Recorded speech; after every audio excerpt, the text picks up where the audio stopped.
Dem af jer, som har gået atletikskole før, kender måske til vores tradition her om fredagen.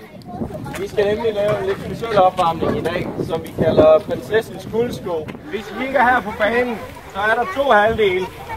Og de er opdelt af de kalder, der står her på en lang række hen. Så vi har en halvdel herover, det er til det ene hold, og så derovre, det er til det andet hold.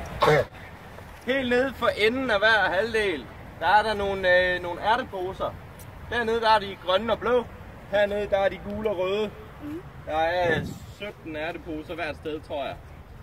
Det gælder for det hold derovre om at få fat på de ærteposer, der er hernede, uden at man mister sin egen dernede selvfølgelig. Og så gælder det for det hold her om at få fat på de ærteposer og tilbage med dem.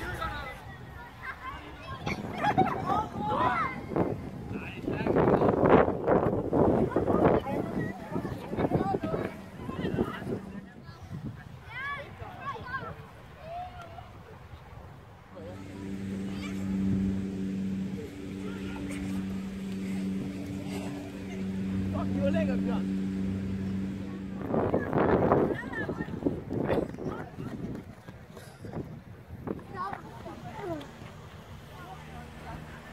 Jeppe, prøv at se her.